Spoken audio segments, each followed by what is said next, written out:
D'accord Elidian alors wax nga ko sànq Kora fi nga xamante ni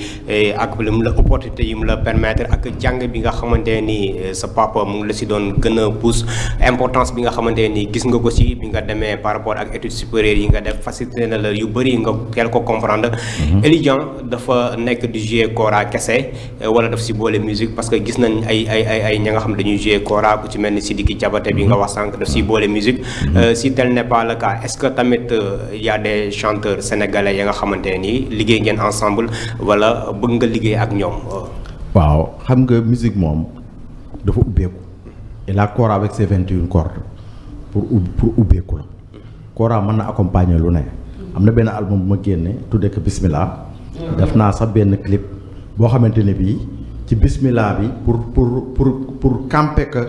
ci monde oriental bi ci l'islam bi nga xamante ni bi ñun ci la ñu jóddee moo tax sax Ndar laa defee clip bi parce que kàngam diine yëpp foofu la ñu soxla ko mu nekk benn mu wax te en même temps yaa si woy da ngay woy di jouer quoi kon dafa mel ni atmosphère bi nga juddoo yaraax ku wax yaraax wax géej to géej gi day dimbale chanteurs yi aussi. bien sûr parce que dama am chance man bu ñu yeewoo bu ma génnee suma buntu kër géej gi laa jàkkaar donc dëkku mool la dëkku lébu la bien que man waa Gànjool la samay maam fa lañ jógee waaw donc dëkku géej la ñun bi ñu nekkee xale daan nañ toog di añ ba sàgg rek géej gi ñëw ñu yëkkati bool ba ndox mi jàll donc boo dundee yooyu day dem ba day bokk ci yow man toujours la nuit on me reproché lu tax may toog ci gaal yi jàkkaarloo géej su nga affaire danaa waa ji daa dof ak waa ji daa lii waaye yow la ngay yëg muy bànneex muy inspiration parce que l'univers c'est ça média univers donc mën a sentir atmosphère mën sentir univers bi ñu koy interpréter ci lu neex ci lu dëggu waaw. parce que Elidian souvent nag yéen les rastaman là vous êtes parfois mal jugé par rapport ak li nga xam ne Khadim a parlé d'une chose importante muy le physique parce que nit moom lu muy def rek et que doomu aadama ak ci lépp loo mën ci feetee li ñu njëkk a gis wala li ñu njëkk a bàyyee xel day nekk sa physique après là vous nous faites vraiment comprendre que nous sommes convaincus que ni ku def musique rek surtout si li nga xam ne loolu nga nekk en tant que rastaman qui reste quand même une philosophie de vie vous n'êtes pas une personne mal propre important de le dire mais nag yéen dafa am ñu leen rax nekk ci métier mi am un comportement boo xam ça laisse à désirer parce que boo toogee ci collu gaal jàkkaarlu géej gi ñenn ñi yaakaar ne da ngaa wérul wala yaakaar naa ki xëy sangu ba set sol normal am toog jàkkaarlu kooku peut-être qu'il était en recherche de li nga xam ne mooy xam-xam c'est important de se ressourcer face à la mer c'est important maintenant lépp li nga xam dañ koy bootal rastaman yi loolu wax dëgg il faut dire aussi faut oser dire que ni dafa am ñu leen rax ñoo xam ne musique bi rek taxu leen jóg mais man damay wax ne rax bi sax fépp la seulement nit ki mooy sàmm boppam téyal boppam ba ko mu xajalul boppam kenn du xaj c'est-à-dire ñun ñëpp ay legs lañu ñun ñëpp suñu waajur yi dañu miser ci ñun te naxu ñunu moo waral tey ñu toog fii tey di waxtaan ak askan wi di partager ak ñoom am na ñoom te ñàkkul seen waajur yi nax nañ leen tey ñu ngay fori mbalit wala ñu ngi dugg ci yi nga wax nii parce que tout simplement dañ daan gis seen waajur jël yoon woowu ñu topp ca donc lépp éducation de base la rasta li ma ci faral di wax koo gis muy démarrer rasta xamal ni dugg na ci traversée de désert ndax fu ñuy ramasser yow lañu man ramasse nañ ma dem ba fële marché Kermel di wër sama Kora bu ñu sàccoon ma koy jëli ji gisatuma Kora ba ñu ramasse ma parce que jin déchiré laa war commencé rasta jamono boo ne carte d'identité ñun la daal sawaay fas ba lañ lay yóbbu seet na ba pare ba xam sa tur nekku fa donc déjà loolu boo ko dundee toujours da ngay defaraat sa comportement nga dugg karaté ñoom Bambe yeneen mais commencé face nga jàng ci nga dem fenn di seet sa benn xarit bu jigéen asalaamaaleykum ana Kia nga seen kër na le nga seen kër na le borom kër gi ne la Kia nekku fi nga ne ba génnal ci biti Kia nekku fi loo ci mën donc dañ lay sonal coono bonte ni bii bu fekkee ni gëm nga sa bopp loolu day def ci yow du nekk haine mais day nekk ci yow benn comportement bu lay yedd nga xam ni mu yow ku war di def jàmm nga donc def jàmm boobu nag moo lay dimbali boo demee ba ñu naan dal na fii rek xamal ni kii traversé na yu métti. ah on amoon naa cousin buy waaj a takk jabar sam papa ne ko watee sa bopp bi wala boo demee duñu la may. mais dem watu ndànk. waaw mais boo ko gëmee nag nit ki da ko gëmul rek xëy na par am na ñoo xamante ne ñii toppandoo moo leen ci dugal. am na ñoo xamante ne ñii vice. bu dee vice la nag. saa yoo ne mode la. da ngay woo dañ lay woo fenn pour nga war a liggéey sax nga ñëw ñu ne la man am na mos pour ma mosoo woo ñu ne ma. boo wattu jooy léegi ñu jox la place bi man leen bàyyi. alors Elidian alors Elidian wax nga sànq da ngay jouer musique tey gis nga musique Sénégal nu mu bindoo. lépp lu ñuy wax naka la ñuy def ba exporter li nga xam te moo di musique bi jaay ko au niveau international gis nañ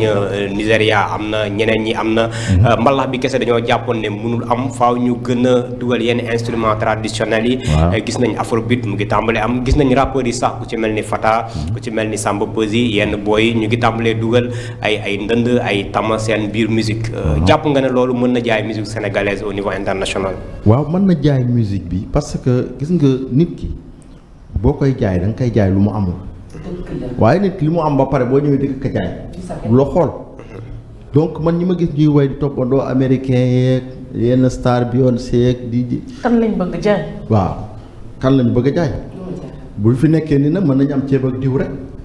ay li may faral di wax euro ak dollar du moromu CFA.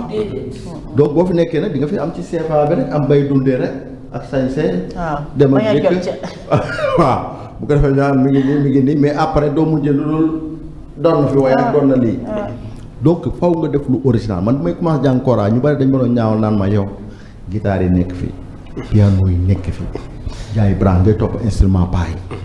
mais man maa ngi ko doon def mais xaw ma sax lu ma ko doon def lu ma ko bëggaloo def ma ko woon sax pour ëllëg nekk musique passion la woon man daal neex na ma maa ngi ci art bi maa ngi jàng maa ngi koy def mais sama maître moo ma gën a encouragé parce que bu mu gisee ni damay jàng la ni ma yow ëllëg mën nga def lu bari ci kora ci wàllu bind walla ci wàllu bari moo tax moo ma jox xam-xam na biy tourner autour de la kora. cela n'a rien à voir ak technique bi ñuy jouer mais kora li mu wundu lépp mënuma koo wax nag parce que dama ci nekk ci benn liggéey war ci génne benn livre.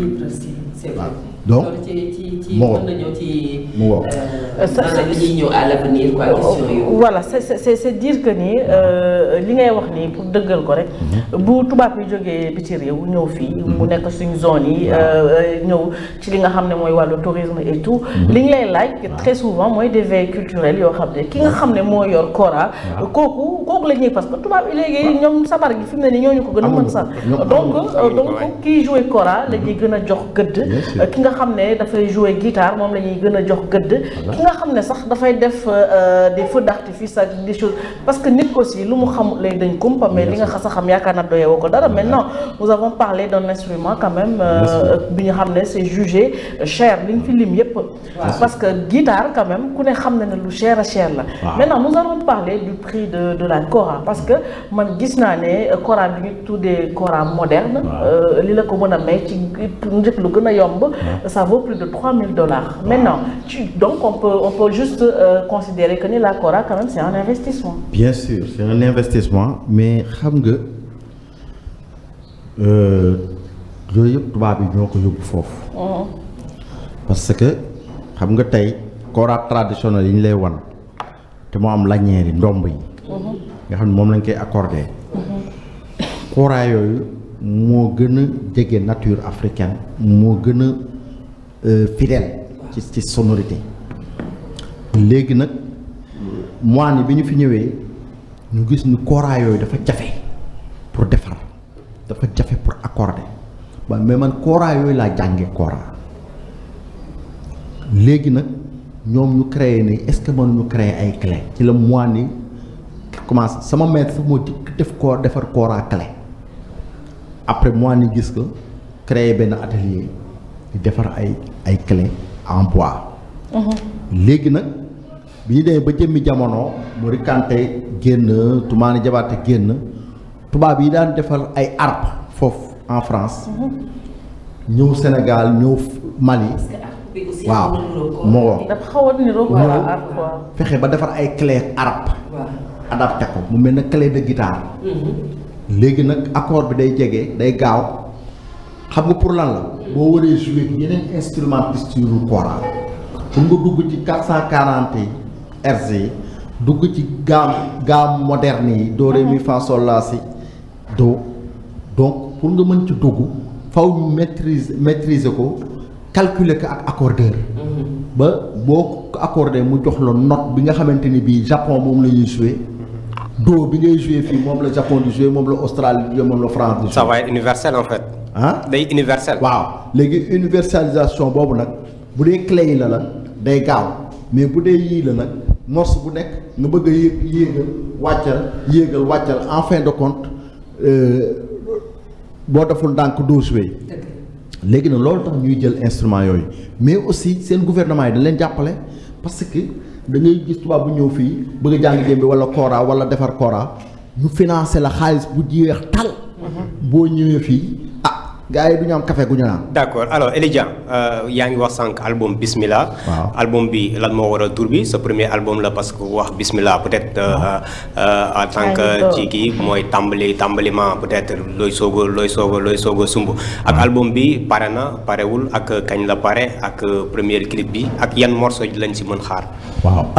album Bismillah génn na depuis 2012. donc maa ngi ci beneen album bu bees di ko enregistré bu tudd Lébu donc ci laa nekk nii di ko liggéey mais album bële moom boo duggee YouTube boo tapee Elidia Kora di nga gis morceau yi ci nekk bii tamit 11 titres la donc ñi ngi ci di liggéey di avancer ndànk-ndànk. mais amagul tur deuxième album bi. Lébu waaw. d'accord gis nañ ne aussi bi nga ñëwee Sénégal ba tey bari na. comme ni nga defee woon théâtre. dafa mel ni retour à son premier amour dafa am. parce que on se rend compte que. Arcos Pikine li lay accueillir presque chaque répétition du lundi maintenant. on voit Elidia et son ami Leyti Fall. donc ku xam Leyti xam ko ci li nga xamante ni maa ngi koy nuyu suñu président Arcos. xam ko ci li nga xamante ne moo di aada ak cosaan. moom day wax ne jéggaane wu ñu dara Sénégal à l'honneur sax création bi. ci aada Haalpulaar séeréer joola ak ethnie bu ñu am ci réew mi ak lël beeg yooyu la ñu gis Elidia moom itam ba mu ñëwee Sénégal ba tey dafa dellu si à ses premiers amours mu di le théâtre nga wax ñu ci tuuti waaw xam nga li ñuy wax rek ndox moom baaxawul di lakke bu ko defee rek safara ba mu dendaloon ca satalaga moo tax mu dem bay lakke man sama xarit yëpp c'est dans le théâtre seulement théâtre ci laa jàngee kora donc man mooy sama source yeneen musiciens yu bari ñoom ci rap la ñu nekkee musicien donc rappeurs yi ñooy nekk seen xarit tu vois donc théâtre. Ça c'est l'affiche de votre album Bismillah. Voilà c'est ma source le théâtre moom ci laa jànge way ci laa def samay premier pas de scène ci laa def yu bari quoi mais on faisait du théâtre en français nag ak récital poétique. waaw parce que même man voix off dama koy def en France ci yu bari quoi donc yooyu yëpp pour maîtrise de voix la ba pare théâtre day permettre nga am maîtrise de la scène may profité di nuyu Leyti Fall di ko gërëm di ko sant man toujours dañ daan ba ñu bari dañ bëgg dugal ci affaire yi série yeeg yooyu mais dama ne leen nañu bàyyi comédiens yi def seen liggéey nañu bàyyi acteurs yi jouer seen jeu nous sommes des musiciens ñu jouer léegi nag bu ñu soxlaa mën nañu ñëw defal leen musique. effectivement parce que musique de film am na. te en France actuellement pièces théâtrales yi gën a marché toujours day am des musiciens yoo xamante ni ñooy créer entre actes yi di créer musique de fond yi parce que ñoom ñaar ñoo ànd. waaw donc Leyti a compris cela. donc moo tax ñu ngi commencé di xalaat ci ay liggéey yoo xamante ni. ci loolu la waaw parce que art bi fi mu toll nii pour ñu mën ko jaay ji bitim réew xam-xam piir lay laaj du bruit bu bari du coow lu bari xam-xam ingénierie la pour te dire parce que tubaab moom balaa génn xaalisam lu leer la ko génne waaw donc lu nekk nag boo ci bëggee am ca ndam comme li ma war a dépasser ceeb ak diw bay dundee rek boo ko bëggee dépasser nag faw nga dawal sa moyen bi wuti ji xam-xam wala nga jokkook ñu am xam-xam ñu yaatal moom nag ubbi boobu mu ubbi nag vraiment kontaan naa ci te manque ci encouragé. d'accord kii yaa dafa am benn artiste acteur théâtral ba nga xamante dafa doon faral di takk ay lama. Pape Demba waaw il est décédé. day wax day éligiant buy wax j'ai l'impression que ni Pape muy wax parce que waaw dañuy waaye. noonu la ma bëggee woon nag macha allah. noonu la bëggee woon. wallaay fu ma mës a gis damay accolade. damay accolade te waaw donc da ngay defee ni man la gën a bëgg. parce que bu lay dégg ngay wax moom par rapport ak li mu ko doon dégg ci yenn interview ni muy waxee day am similitude seen ay développement voilà loolu waaw ñooñu ñëpp suñuy maître lañu xam nga aussi ñooñu ñëpp suñuy maître lañ man Lamine Ndiaye moo ma jëkk jàngal théâtre fekk ñu doon monter la mort de Damel de Amadou Cissé Dia Blaise Senghor ñu joué ji ko Sorano moom moo ma doon jàngal diction waaw man dama daan jóge sama kër Yaraax dem ba Médina. parce que à l'époque théâtre sur scène lañ doon def. da ngay ñëw théâtre yor micro. présenter benn théâtre. day wute day am différence ak. téléfilm yi nga xamante moom la ñuy gis wala série yi en fait. voilà le théâtre ak téléfilm. voilà damay dem ba Médina ak samay texte ñu toog mu may wax bu waxee ma répété di ma jàngal mot bu nekk nan nga ko mën a génne pour mu am forme waaw volume bi diction beeg yooyu yëpp quoi après.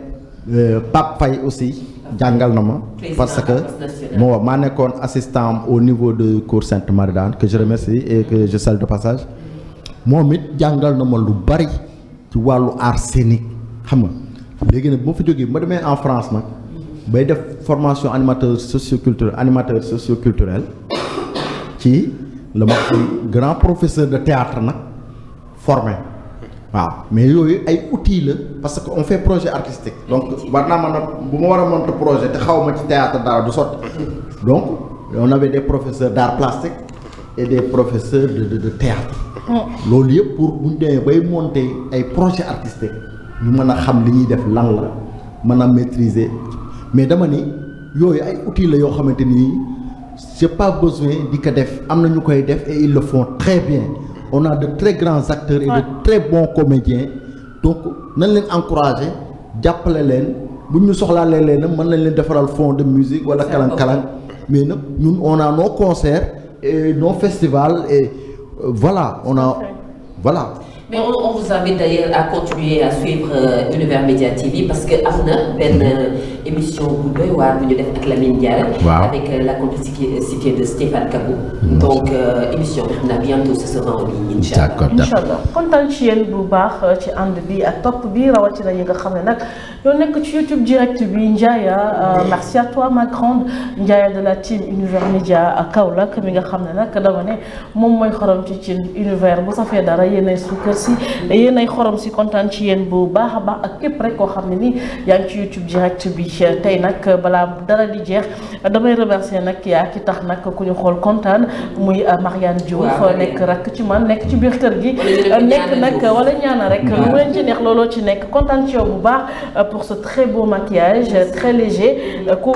bëgg maquillage yu rafet yu soft yi rek da nga ñuy oo ñu dal di lay booleeg Mariane mu defal la nu rafet Ndiaye kontaan naa encore une fois ci yow bu baax je t'envoie plein de bisous. mais yaa loo wax ci musóoru Bambi bi c'est important ak maquillage yi musóor gi moom moo ko créé musóor gi moom moo ko créé moom ñaana ju kontaan ci moom bu baax ma petite sœur chérie donc je rappelle que nous avons ki nga xam ne nag comme invité Elidia El Hadji Malick démb rek maa ngi naan Kia j'ai un petit neveu qui vit dans le Mississippi aux États-Unis tudd El Hadji Malick par déformation aux États-Unis moom it ñu tuddee ko Elidia Malick si kontaan ci moom kontaan ci papam si kam si mauritanien bu taxul dara bi nag sénégalais international ndax moom dafa gedd ñee pour ñun kon kontaan nañ ci moom. mais moom di bëggoon naa laaj Elidia balaa ñuy jeexal. ndax am nga ambition wu parce que yaa ngi wax aussi xam nga yaa ngi woon extérieur. bëggoon nañu xam ndax say ambition bokk na ci aussi nga jël ay tubaab aussi formé leen ci li nga xamante ni moo di kora parce que gis nañ ñu bari ñoo xam ne bu dee danse la dañuy dem foofu ak seen école de danse. bu dee leneen la aussi dañ koy fay am. bon loolu mën naa ni depuis bi ma amee sama diplôme animateur culturel ba tey presque France ak Europe yëpp je monte des ateliers de musique traditionnelle et de fabrication d'instruments aussi waaw donc yooyu yëpp ñu ngi koy waaj a def fii au Sénégal parce que aussi il faut que nit ñi xam ni l'avantage de ces instruments de musique et de cette fabrication c'est le développement de l'artisanat. Parce que man li taxoon ma mën a garder sama dignité parce que bu ñu nee rasta nga waa yaa ngi musique rek déjà yow kenn du la may 15 boo tardé añ doon la may añ yow daal léegi nag il fallait nga def ay pexe pour mën a garder sa dignité. man je fabriquais de petites koras que j'exposais à Gorée. J'en profite pour nuyu Biguendoy madame Biguendoy moom mu nga xam te ni bii galerie am foofu la ma daan exposer koras yi. Lac Rose Saint-Louis fu nekk dama fa daan exposer ay koras et ça me faisait vraiment un retour boo xamante ni bii macha allah donc ça me permettait de garder quand même la tête haute. waaw léegi nag nit ñi dañ yaakaar da ngay taxawaalu da yow nga jàpp sa njàmbur a nekk ci li nga nekk donc il faut ñu jàngale yooyu ñu mën a defar ay instruments de musique développer artisanat bi parce que boo développer artisanat bi c'est une valeur ajoutée fi mu nekk nii boo ku nekk di ngeen gor ay garab de ku nekk bëgg bi moom côté boobu moom mais toujours da ngay jëmbat da ngay jëmbat parce que aussi garab yi bu baree ba bari bu ñu ko góorul aussi day nekk danger moo tax waa eaux et forêt dañuy parfois joxe autorisation. si dañuy joxe ay waaw bu ko defee fu ñu góor dans 3 ans da ngay gisaat mu feesaat. léegi bu ñu ko góorul après day mel neneen c'est comme avec les animaux la chasse bu ñu deful chasse mën nañ dem bay agresser ñi nit ci biti ak yooyu. c'est important. waaw voilà donc c'est l'écosystème.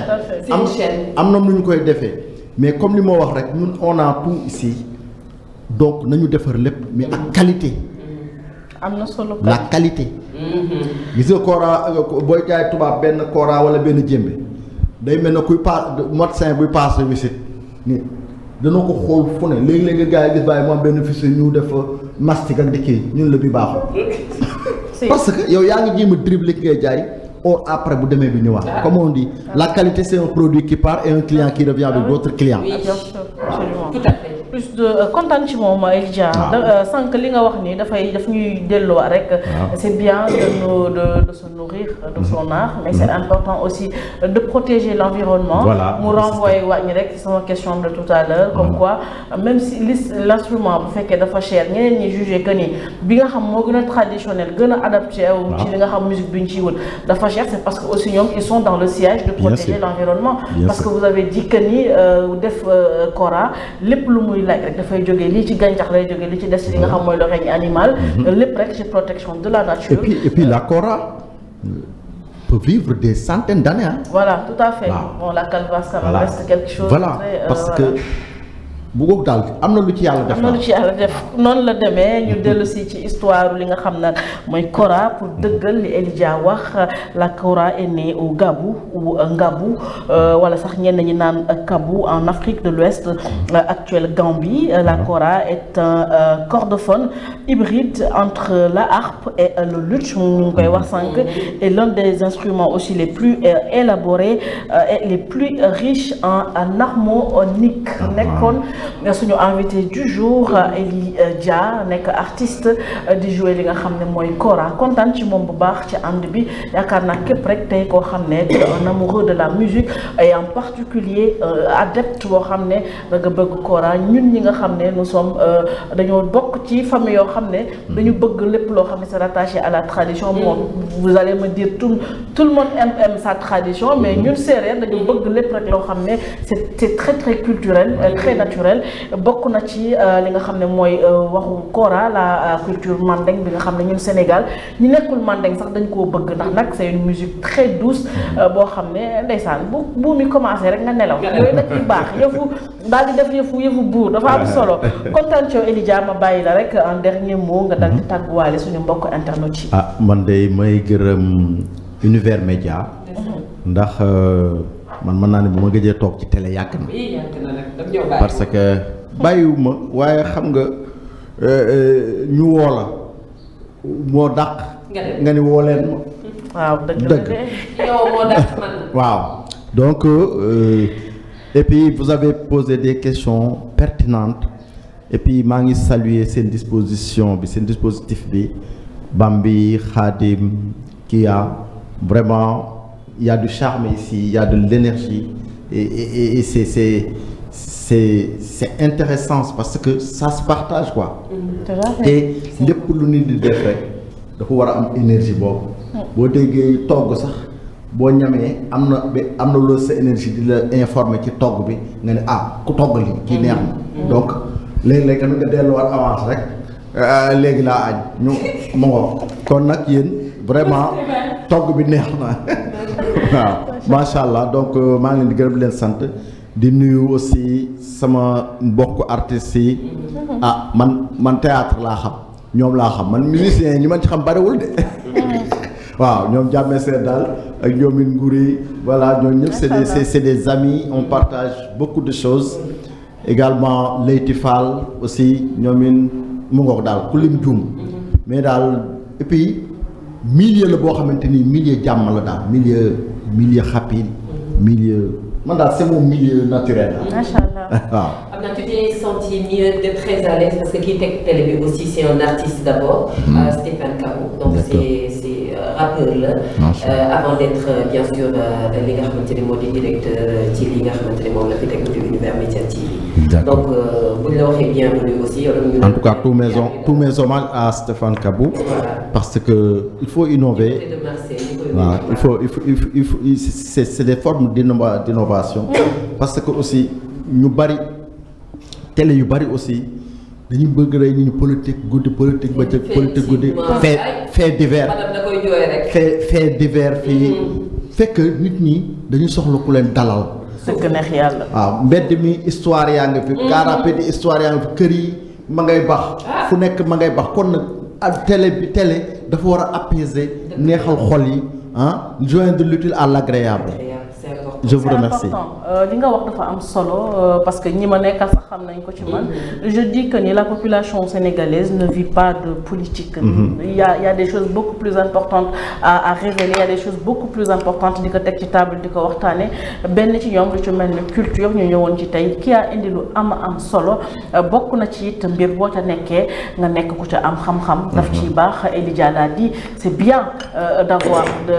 ay notions ci li nga xam mooy musique c'est bien aussi d'être très pointu ci li nga xam mooy li ngay def waaye am ci xam-xam. ba buñ la ci laajee nga tontu ci en toute urgence dafa am solo. jàngi leen moo xam da ngeen di jàngi ci seen diine moo xam da ngeen di jàngi nasaraan moo xam métier mi la yàlla nattoo. nga dem approfondir ko am ci ay connaissances yoo xam foo toog di nga ko mën a défendre dafa am solo encore un appel li nga xam mooy le gouvernement du Sénégal. nañu fullaal li nga xam mooy culture ndax nag elle fait partie des bases yi nga xam ne mooy tax réew solide lu am solo la jaay sa destination réew dafay jaar ci li nga xam mooy culture donc